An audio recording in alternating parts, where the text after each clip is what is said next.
Ministério de Labor e demais departamentos em questão firma um acordo para reintegrar pessoas na Cutahanha ajuda financeira do governo por meio de bastante de novo no mercado laboral. Essa aqui está favorável não somente para o governo, sino para pessoas mesmo e mais ainda para o país Aruba. A quantidade de pessoas no momento aqui, desde fevereiro de 2014, que está recebendo apoio financeiro do governo. Por um ou outro motivo, que não pode trabalhando, está a quantidade de 2.900 pessoas. Está exato 2.912 pessoas. Essa é a cifra de fevereiro de 2014. E meta foi convenante aqui, será um convenante aqui no time, está podendo temporada de 2 anos, nós podemos reintegrar rond de 500 pessoas back no mercado laboral e a quantidade de 2.900 aqui.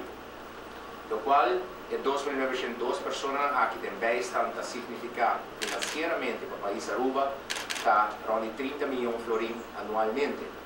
E com o processo de reintegração aqui, naturalmente, acompanhar a motivação para o trabalho, trajeto na especial, nós estamos apoiando de sparring de caso aqui de 5 milhões de florins, que automaticamente está algo positivo também para as finanças do governo. É acordo que ajuda cada pessoa a sentir mais produtivo e também de nossa comunidade, por qual razão Aruba lo beneficia em grande de não produtividade.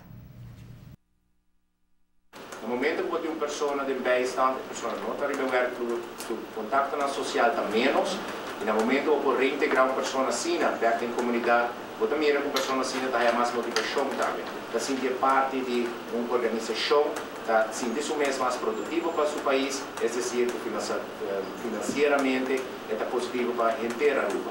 Mais produtividade para Aruba, menos pessoas de bem-estar, uma pessoa mais motivada, que está saindo por isolamento social também, também é governante aqui, pelo menos está exemplo de win-win-win-win situação para a inteira nossa comunidade. A avaliação necessária para pôr a executar o acordo aqui de melhor maneira possível. Turco mostra que o acordo lo vira sumamente prometedor.